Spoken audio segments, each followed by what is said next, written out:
जय हिंद दोस्तों, नमस्कार। कैसे हैं आप सब लोग? आशा करता हूँ बहुत अच्छे होंगे और मैं विष्णु आपका हार्दिक स्वागत करता हूँ।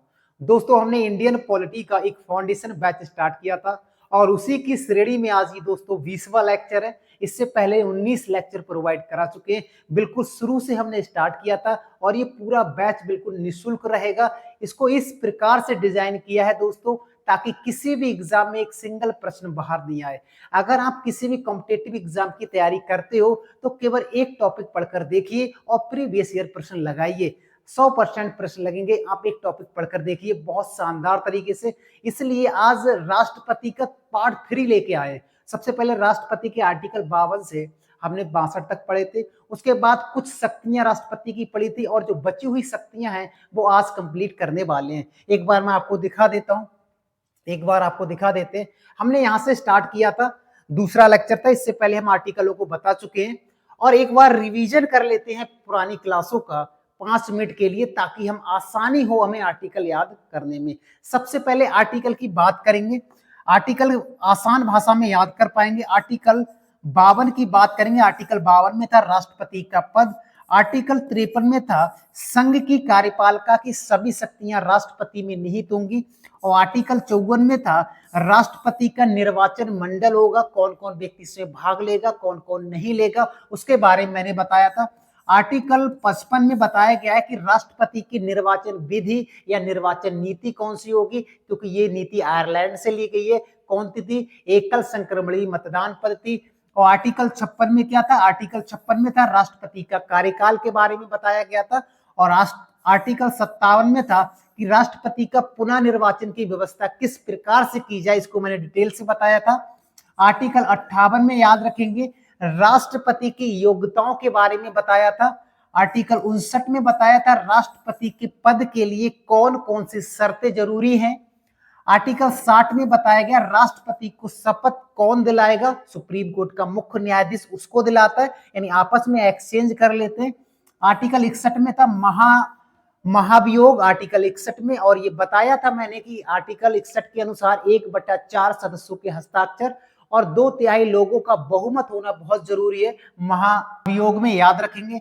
आर्टिकल 62 में बताया गया था कि राष्ट्रपति का जब पद रिक्त हो जाता है तो उसके लिए क्या क्या प्रावधान किए जा सकते हैं, वो 62 में बताया था। उसके बाद कुछ और आर्टिकल मैंने बताए थे, जैसे आर्टिकल 74 क्लॉज 1 बताया था। इसमें मैंने कहा था कि राष्ट्रपति को सलाह देने के लिए एक मंत्री परिषद होगी जिसका प्रधान प्रधानमंत्री होगा। किस प्रकार से सलाह देगा ये हम पिछली वीडियो में बहुत आसान भाषा में जान चुके हैं। फिर आर्टिकल 75 हमने कराया था कि प्रधानमंत्री की नियुक्ति राष्ट्रपति के द्वारा की जाएगी और अन्य मंत्रियों की नियुक्ति राष्ट्रपति के द्वारा ही की जाएगी, लेकिन प्रधानमंत्री की सलाह से, याद रखेंगे। आर्टिकल 75 क्लॉज 2 में कहा गया था कि जो मंत्री बनेंगे उनके विभागों का वितरण राष्ट्रपति के द्वारा व्यक्तिगत रूप से किया जाता है, लेकिन वास्तविक रूप से प्रधानमंत्री ही करते हैं, याद रखेंगे।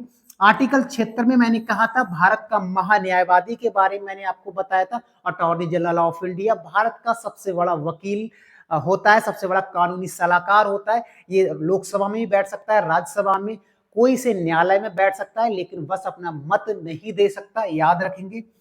आर्टिकल 80 में याद रखेंगे, आर्टिकल 80 में राष्ट्रपति 12 सदस्यों को मनोनीत कर सकता है। किस प्रकार से मनोनीत करेगा पुरानी वीडियो मैंने बताया हुआ है, यानी पिछली वीडियो में। आर्टिकल 85 की बात करेंगे। आर्टिकल 85 में बताया गया है कि राष्ट्रपति सत्र को बुला सकता है, उसको समाप्त भी कर सकता है और लोकसभा को भी समाप्त करने का प्रावधान आर्टिकल 85 के अंतर्गत है। ये आपको याद रखना है। उसके बाद आर्टिकल आपको याद रखना है 108। आर्टिकल 108 में बताया गया है कि राष्ट्रपति संयुक्त बैठक को बुला सकता है, दोनों सदनों की संयुक्त बैठक को बुला सकता है और उसकी अध्यक्षता लोकसभा स्पीकर यानी लोकसभा का अध्यक्ष करता है। यह आर्टिकल 108 में बताया गया। आर्टिकल 123 मैंने आपको बताया था कि कोई कानून रद्द करना है या कानून को नया बनाना है तो राष्ट्रपति अध्यादेश जारी कर सकता है। ये आर्टिकल आपको याद रखना है। और याद रखेंगे आर्टिकल 213 में राज्यपाल अध्यादेश जारी कर सकता है। एक को मैंने यहां लिख दिया, दो को ये लिख दिया, तीन का तीन ऐसे ही लिख दिया, तो राज्यपाल भी अध्यादेश जारी करता है आर्टिकल 213 के अनुसार। ये भी आपको याद रखना है। कुछ आर्टिकल और है उनको भी आपको याद रखना है, जैसे आर्टिकल 86 याद रखेंगे कि राष्ट्रपति 2 बार अभिभाषण दे सकता है, जब बजट सत्र पेश हो पहली बार या नई सरकार बनती है तो अभिभाषण दे सकता है। ये भी आपको याद रखना है। आर्टिकल 72 याद रखना है, राष्ट्रपति को क्षमादान की शक्ति है, ये 5 प्रकार से जानी जाती है, अभी हम आगे देखेंगे, इसको भी आपको याद रखना है। एक आर्टिकल और याद रखेंगे, आर्टिकल 124। आर्टिकल 124 में सुप्रीम कोर्ट के बारे में बताया गया है, सुप्रीम कोर्ट भारत का होगा, आर्टिकल 124 में बताया गया है। आर्टिकल 143 आगे हम देखेंगे, अभी आर्टिकल 143 में कहा गया है कि राष्ट्रपति सुप्रीम कोर्ट के न्यायाधीश होते हैं, उनसे सलाह ले सकता है कोई विधि बनाने के लिए या किसी कारणवश, लेकिन जो राष्ट्रपति होगा वो सलाह मानने के लिए बाध्यकारी नहीं होगा, ये चीज याद रखनी है। तो हमको इतने सारे आर्टिकल मैंने पिछली क्लास में बताए थे, एक प्रकार से रिवीजन हो गया हमारा। अब हम आगे बढ़ते हैं, ये सारी चीजें हम बता चुके हैं, ठीक है। उसके बाद नेक्स्ट बढ़ते हैं, हम कहां तक कर चुके हैं पिछली क्लास में, हम यहां तक कर चुके थे, वित्तीय शक्तियों तक हम पिछली क्लास में जान चुके थे। और आज हम देखेंगे इससे आगे की बातें। आज हम देखेंगे न्यायिक शक्तियों के बारे में, न्यायिक शक्तियां कौन सी हैं, सैन्य शक्तियां कौन सी हैं। और ये जो पीडीएफ है दोस्तों, ये भी पीडीएफ आपको मिल जाएगा टेलीग्राम चैनल पर। टेलीग्राम चैनल का नाम है GSY विष्णु सर। पूरा पीडीएफ यानी सब पूरा कंटेंट बिल्कुल फ्री में उपलब्ध है, कोई पेड नहीं है, कोई कुछ नहीं, मस्त तरीके से तैयारी करो दोस्तों। और आज हम करने वाले न्यायिक शक्तियां। सबसे पहले बात करेंगे न्यायिक शक्तियों में कि सुप्रीम कोर्ट के जो न्यायाधीश होते हैं या हाई कोर्ट के जो न्यायाधीश होंगे, उनको नियुक्त करने का अधिकार राष्ट्रपति के पास में होता है। हाँ बिल्कुल सही, सुप्रीम कोर्ट के न्यायाधीश और हाई कोर्ट के न्यायाधीश, लेकिन हाई कोर्ट के जो न्यायाधीश हैं उनको शपथ कौन दिलाएगा, तो राज्यपाल दिलाएगा। शपथ कौन दिलाएगा, राज्यपाल दिलाएगा, ये आपको याद रखना है। किसको, उच्च न्यायालय के न्यायाधीशों को। लेकिन नियुक्त कौन करेगा, राष्ट्रपति करता है, ये प्रावधान किया गया है, याद रखेंगे। उसके बाद मैंने अभी कहा था कि आर्टिकल 143 क्या कहता है। आर्टिकल 143 कहता है कि राष्ट्रपति सुप्रीम कोर्ट से सलाह ले सकता है, कोई विधि बनाना है, कोई काम अटक गया, मान लेते हैं उसको सलाह की जरूरत है, तो सलाह किससे लेगा, दोस्तों से लेगा? अरे नहीं भाई, उनके लिए पद दिए गए हैं, तो वो सलाह सुप्रीम कोर्ट से ले सकता है किसी भी बारे में। लेकिन वो सलाह जो देगा सुप्रीम कोर्ट, उसके लिए माने या ना माने वो राष्ट्रपति के ऊपर डिपेंड करता है, मानेगा या नहीं मानेगा। तो आर्टिकल 143 यही कहता है कि राष्ट्रपति उच्चतम न्यायालय यानी सुप्रीम कोर्ट से किसी भी विधि, विधि का मतलब है कानून या तथ्य पर सलाह ले सकता है, परंतु उच्चतम न्यायालय की जो सलाह होगी उसको मानने के लिए बाध्यकारी नहीं होगा, ये 143 कहता है, याद रखेंगे। आर्टिकल 72 क्या कहता है, आर्टिकल 72 मैंने अभी बताया भी था कि इसमें क्षमादान की शक्ति है। क्षमादान की शक्ति दोस्तों 5 प्रकार की होती है, कौन कौन से, एक होती है क्षमा, 5 प्रकार से, एक होता है आपका लघुकरण, क्या होता है लघुकरण। तीसरा होता है दोस्तों परिहार, क्या होता है परिहार, इनका अर्थ भी आपको समझाएंगे। चौथा होता है दोस्तों विराम, कौन सा होता है विराम। और 5वां होता है दोस्तों प्रविलंबन, प्रविलंबन याद रखेंगे, प्रविलंबन होता है, याद रखेंगे। इसमें क्या क्या बताया गया है, तो क्षमा में याद रखेंगे कि कोई भी सजा है आप पर तो बिल्कुल क्षमा कर सकता है राष्ट्रपति। अगर फांसी है, मृत्यु दंड है, तो क्षमा कर देगा, किसके अकॉर्डिंग, क्षमा के अकॉर्डिंग। क्षमादान की जो शक्ति है उसमें पहला है क्षमा, इससे कोई भी सजा को बिल्कुल मुक्त कर सकता है राष्ट्रपति, याद रखेंगे। लघुकरण का मतलब है सजा को कम कर देना। कम कैसे करेगा, जैसे फॉर एग्जाम्पल किसी को मृत्यु दंड मिला हुआ है कि तेरे को मृत्यु दंड दिया जाता है, तो उसको कठोर कारावास में बदल सकता है कि चल तेरे को मृत्यु दंड छोड़ दे, कठोर कारावास ही कर ले तो काम हो जाएगा, याद रखेंगे। परिहार का मतलब क्या होता है, परिहार का मतलब होता है कि स्वरूप, जो दंड का स्वरूप है, जैसे फॉर एग्जाम्पल मुझे 5 साल का कठोर कारावास है, तो इसका जो स्वरूप है कठोर कारावास, वो उसी के अंतर्गत उसको कम करा जा सकता है, यानी 5 वर्ष के कठोर कारावास को 2 वर्ष कठोर कारावास किया जा सकता है, उसके स्वरूप में परिवर्तन नहीं होगा, याद रखेंगे। लेकिन लघुकरण में स्वरूप में परिवर्तन हो सकता है, इसमें नहीं होगा। यानी इसमें जो प्रावधान है कठोर कारावास है, तो कठोर कारावास को कम किया जा सकता है। मान लो सजा है 10 साल की, तो 10 साल की सजा को कम किया जा सकता है, याद रखेंगे, स्वरूप को नहीं बदल सकते।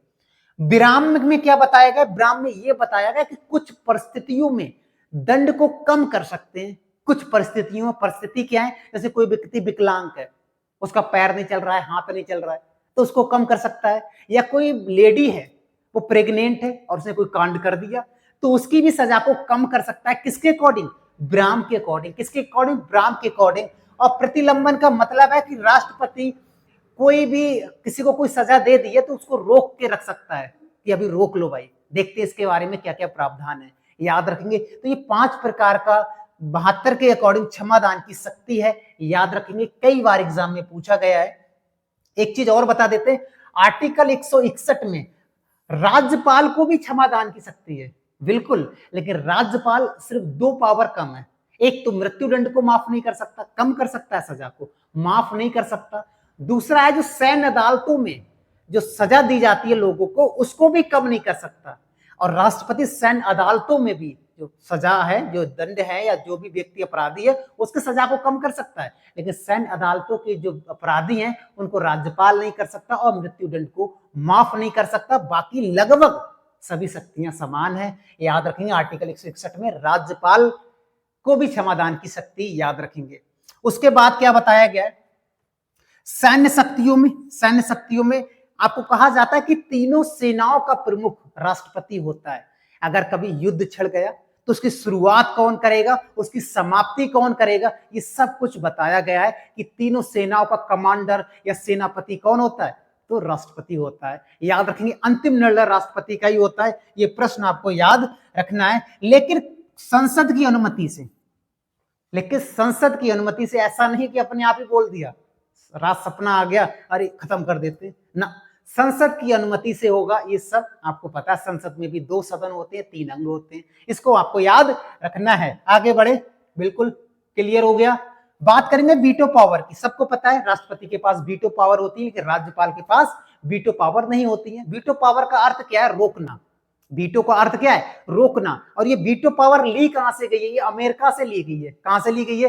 अमेरिका से ली गई, इसको आपको याद रखना है। और किस आर्टिकल में है वीटो पावर? तो आर्टिकल 111 111 है ना, 111 में क्या है? वीटो पावर के बारे में उल्लेखित है, याद रखेंगे। अब वीटो पावर के 3 प्रकार हैं। वीटो पावर कितने प्रकार है? 3 प्रकार का है, लेकिन उससे पहले लिखा है कि संसद द्वारा कोई विधेयक तब तक कानून या अधिनियम नहीं बन सकता जब तक राष्ट्रपति उस पर सिग्नेचर ना करे।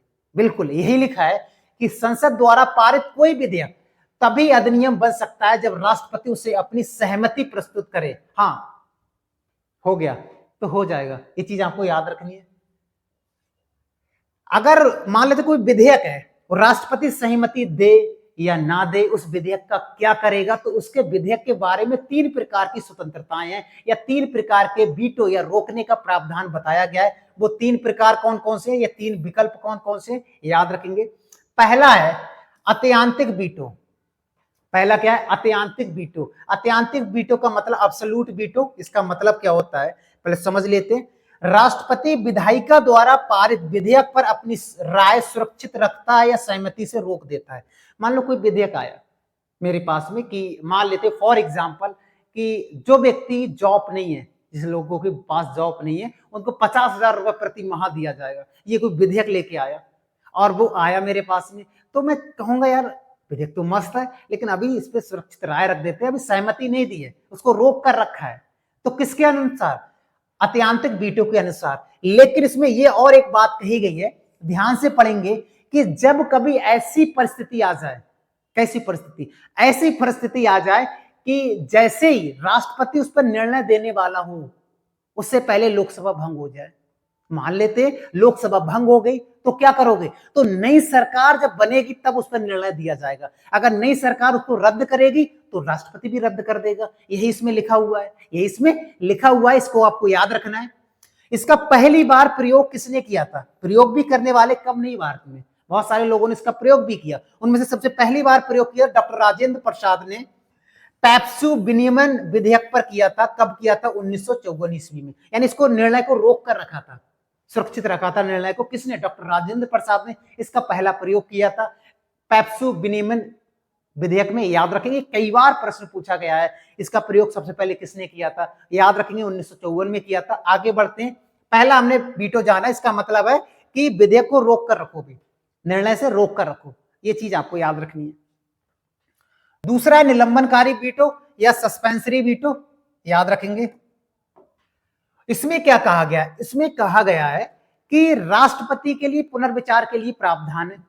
पुनर्विचार क्या होता है, जैसे फॉर एग्जाम्पल एक विधेयक आया, विधेयक का मतलब वही मान लेते कि 50,000 रुपए सैलरी मिलेगा सब बेरोजगारों को, ये विधेयक आया तो राष्ट्रपति दोनों सदनों में पारित हो गया, लोकसभा और राज्यसभा में, लास्ट में राष्ट्रपति के पास में जाता है, तो राष्ट्रपति चाहेगा तो उसको पुनर्विचार के लिए भेज देगा। पुनर्विचार का मतलब यार ठीक नहीं लग रहा है, 50,000 बहुत ज्यादा है, थोड़ा इसमें दोबारा देखो इसमें क्या गड़बड़ी है क्या नहीं है, तो पुनर्विचार के लिए संसद में भेज सकता है, और संसद वालों ने उसमें कोई विचार नहीं किया, वो सेम लेके फिर से आ गए आपके पास में, सेम प्रोसेस लेके फिर आ गए आपके पास में, तो आप क्या करोगे? तो राष्ट्रपति को वो बाध्यकारी है, राष्ट्रपति को मानना ही पड़ेगा। अगर पुनर्विचार के लिए विधेयक को भेज रहे हैं और विधेयक हमारे पास दोबारा से वही आ जाता है तो मानने के लिए बाध्यकारी है, ये चीज आपको याद रखनी है। यही लिखा है कि राष्ट्रपति वीटो का प्रयोग तब करता है जब वह किसी विधेयक को संसद में पुनर्विचार के लिए लौटाता है। हालांकि यदि संसद उस विधेयक को पुनः किसी संशोधन किए बिना अथवा संशोधन के साथ पारित कर राष्ट्रपति के सामने भेजती है तो राष्ट्रपति उस पर बाध्यकारी होगा। यही जो मैंने बोला था वही है, ठीक है। यानी धन विधेयक में ऐसा नहीं होगा, धन विधेयक में या तो वो रोक दे या मना कर दे ये नहीं विधेयक होगा, या फिर उसको लौटाएगा नहीं, कहने का मतलब ये सिंपल समझो, धन विधेयक को नहीं लौटा सकता, उसमें मना कर सकता है, याद रखेंगे, या सीधे उस पर जवाब दे दे या उस पर साइन कर दो या मना कर दो बस, लेकिन लौटाओगे नहीं किसे? धन विधेयक को। और धन विधेयक केवल कहां पेश होता है? लोकसभा में ही पेश होता है। और धन विधेयक का आर्टिकल कौन सा? आर्टिकल 110 है। धन विधेयक का आर्टिकल 112 में वार्षिक वित्तीय विवरण, आर्टिकल 280 में क्या है? वित्त आयोग। ये भी कुछ आर्टिकल है जो हमको याद रखने हैं, हाँ या ना। आगे बढ़ते। पॉकेट वीटो, जेबी वीटो, पर्स वाला कोई विधेयक आया और अनंत काल के लिए उसको मैंने अपने पास रख लिया, यानी एक फाइल आया और मैंने अपने रैक में रख दिया, अब मैं भूल गया भाई कौन सा विधेयक की बात कर रहे हो, ये वही पावर है, पर्स में रख के भूल जाओ, यानी पॉकेट वीटो है। ये कह रहा है कि जब राष्ट्रपति विधायिका द्वारा पारित विधेयक पर कोई कार्यवाही नहीं करने का निर्णय लेता है, कोई कार्यवाही नहीं करना है, कार्यवाही नहीं करना है, बस रख लिया भाई, अब हो गया। और ये क्या है? इस मामले में राष्ट्रपति विधेयक पर ना तो कोई सहमति दे सकता है, ना स्वीकार कर सकता है, और ना ही उसको लौटा सकता है। रख गया भाई पर्स में, अब कुछ नहीं होना है।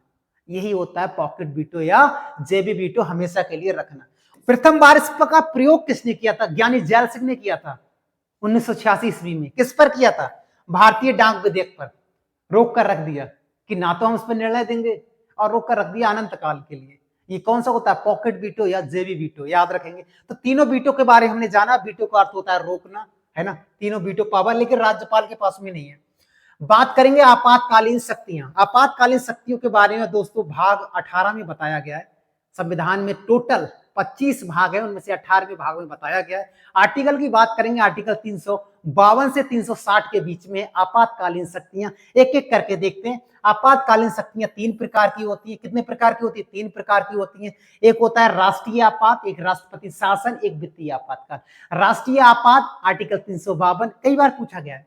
राष्ट्रपति शासन आर्टिकल 356, आर्टिकल 360 में वित्तीय आपात क्या है, कैसे लागू होते, सब कुछ जानेंगे बिंदास तरीके से, बस बने रहिएगा। पहला है राष्ट्रीय आपात। आपातकाल कब लगेगा? जब कोई भी देश युद्ध कर दे या सशस्त्र विद्रोह हो जाए तो ये लागू हो सकता है। लेकिन फॉर एग्जाम्पल मान लेते किसी देश ने युद्ध कर दिया और करने के बाद अब ये लग गया, क्या राष्ट्रीय आपात लग गया। फॉर एग्जाम्पल मान लेते, मानने में क्या जा रहा है, ये लग गया। अब लगने के बाद ये कितने समय तक लगा रहेगा? अनंत काल के लिए नहीं। अगर 30 दिन के भीतर 30 दिन का मतलब 1 माह के भीतर अगर दोनों सदन, जो संसद के दोनों सदन है, वो विशेष बहुमत से इसका अनुमोदन कर देते हैं कि इसको और बढ़ाया जाए, तो इसको 6 माह के लिए बढ़ाया जा सकता है। और ये प्रक्रिया लगातार चलती रहेगी, कितनी बार भी बढ़ाया जा सकता है, ये चीज आपको याद रखनी है। इसको 6 करके बढ़ाया जा सकता है, लेकिन 1 महीने के अंदर अंदर अनुमोदन करना पड़ेगा संसद के विशेष बहुमत के द्वारा, ये आपको याद रखना है। ओके, उसके बाद है, देखते हैं इसी में, राष्ट्रपति को ये समाधान हो जाए कि मुझे ऐसा लग रहा है कि युद्ध या बाह्य या सशस्त्र विद्रोह के कारण संपूर्ण हिस्से को सुरक्षा खतरे में, यानी भारत के कुछ हिस्सा है उस पर खतरा मंडरा रहा है, तो राष्ट्रीय आपातकाल लगाकर सारी शक्तियां एकात्मक कर लेंगे, संघात्मक नहीं, एकात्मक कर लेंगे, ये भी आपको याद रखना है। लेकिन याद रखेंगे कैबिनेट मंत्री और मंत्रिमंडल की लिखित सलाह होगी। कैबिनेट की भी होना चाहिए, ऐसा नहीं कि अपने मन से कर देगा, पता लगे बाद में कहेंगे भाई तुमने कर दिया। ये कैबिनेट का भी होना चाहिए लिखित में या मंत्रिमंडल का भी होना चाहिए लिखित में, तो ही ये आगे प्रोसेस बढ़ेगा। अब तक भारत में 3 बार लग चुका है भाई, कितनी बार लगा है? अब तक भारत में 3 बार लग चुका है। 3 बार कब लगा था? एक बार लगा था 1962 ईस्वी में, जब भारत और चाइना के बीच में दू हो रहा था, यानी आक्रमण हो रहा था, हाँ या ना, तब लगा था। और दूसरी बार लगा था जब पाकिस्तान और भारत के बीच में हो रहा था क्या, युद्ध, तब हुआ था 1971 ईस्वी में। और 1975 में लगा था आंतरिक अशांति, आंतरिक अशांति। लेकिन ये जो आंतरिक अशांति है दोस्तों, इसको खत्म कर दिया गया है। अब 44वें संविधान संशोधन 1978 के द्वारा ये कहा गया है कि आंतरिक अशांति की जगह पर सशस्त्र विद्रोह को रखा दिया गया। किसको? सशस्त्र विद्रोह को रख दिया गया। किसके आधार पर? आंतरिक अशांति के आधार पर। अब प्रश्न वनडे एग्जाम में बहुत ज्यादा पूछे जाते हैं। जब प्रथम बार आपातकाल लगा था तो उस समय राष्ट्रपति कौन थे या प्रधानमंत्री कौन थे, हाँ या ना? तो ये आपको याद रखना है। जब पहली बार लगा था जवाहरलाल नेहरू की सरकार थी और राष्ट्रपति थे सर्वपल्ली राधाकृष्ण। कौन थे? सर्वपल्ली राधाकृष्ण। अब जब दूसरी बार लगा था तो भी इंदिरा गांधी प्रधानमंत्री थी, और तीसरी बार लगा था तब भी इंदिरा गांधी थी प्रधानमंत्री, लेकिन राष्ट्रपति अलग अलग थे। जब दूसरी बार लगा था तो बीबी गिरी थे, बहार गिरी, वेंकट गिरी, है ना, यानी बीबी गिरी थे। और जब तीसरी बार लगा था तो फखरुद्दीन अली अहमद थे राष्ट्रपति, और इंदिरा गांधी थी। यानी अब तक 3 बार लग चुका है। 3 बार में ये प्रश्न आते हैं तो आप सॉल्व कर पाओगे, ये चीज आपको याद रखनी है। आगे बढ़े, उसके बाद भाग 18 ही चल रहा है, आर्टिकल 352 से 360, और आर्टिकल 356 में राष्ट्रपति शासन। राष्ट्रपति शासन क्या होता है देखते हैं। यदि राज्यपाल के प्रतिवेदन से अन्यथा राष्ट्रपति की ये प्रावधान हो जाए कि याजा नहीं होगा कि किसी भी राज्य का शासन का जो प्रावधान है उसके अनुसार नहीं चल रहा है, यानी किसी भी राज्य का जो शासन है वो संविधान के अकॉर्डिंग नहीं चल रहा है, भटक गया है, तो क्या करेगा? राष्ट्रपति शासन लगा देगा उस एरिया पर, पर्टिकुलर क्षेत्र पर। लगाने के बाद सारी शक्तियां अपने पास लेकर फिर आराम से कानून बना सकता है, राज्य सूची पर भी कानून बना देगा। ऐसी राष्ट्रपति शासन लगता है। और राष्ट्रपति शासन लगभग आज तक 132 बार लग चुका है। पहली बार पंजाब में लगा था, सबसे ज्यादा बार उत्तर प्रदेश में लगा है, और सबसे ज्यादा बार इंदिरा गांधी ने लगाया है। कई बार ऐसे प्रश्न पूछे जाते हैं और हमको याद करना होता है, कभी कभी भूल भी जाते हैं, है ना।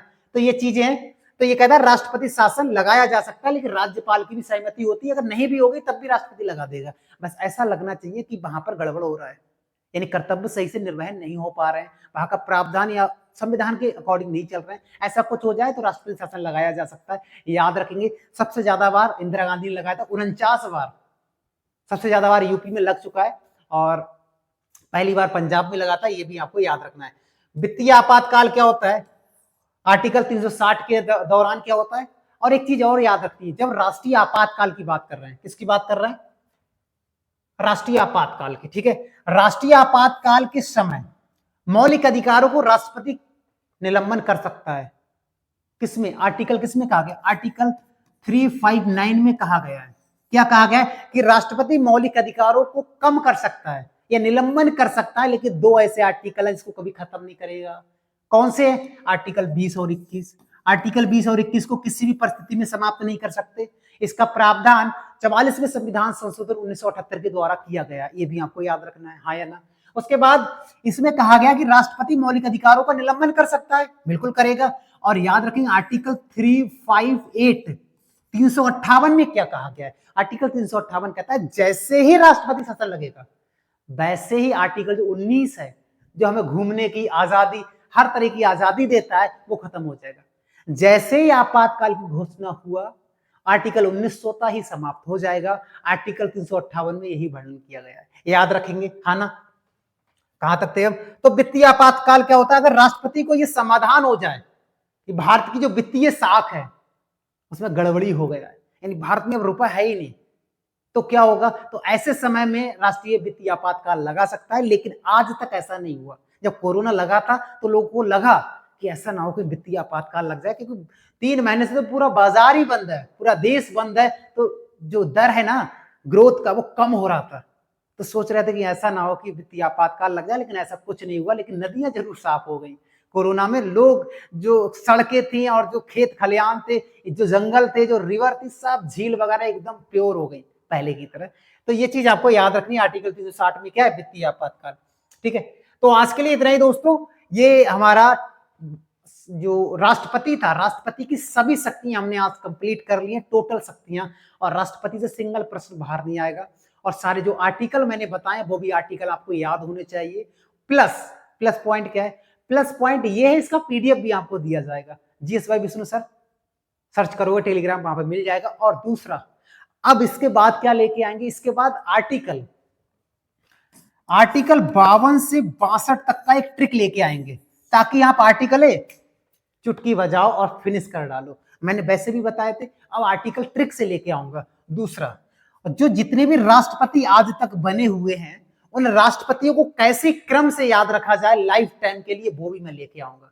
ठीक है ना, तो बने रहिएगा। इस प्रकार से पॉलिटी करा देंगे कि ताकि आपके एग्जाम में सिंगल प्रश्न बाहर नहीं आएगा दोस्तों। तो आज के लिए इतना ही, मिलते हैं नेक्स्ट वीडियो में। ज्यादा से ज्यादा प्यार दीजिएगा, और चैनल पे नए हो चैनल को सब्सक्राइब कर सकते हो, लाइक कमेंट जो चाहे वो कीजिएगा, लेकिन बस पढ़ाई जरूर कीजिएगा दोस्तों। मिलते हैं नेक्स्ट वीडियो में, आज के लिए इतना ही। जय हिंद दोस्तों।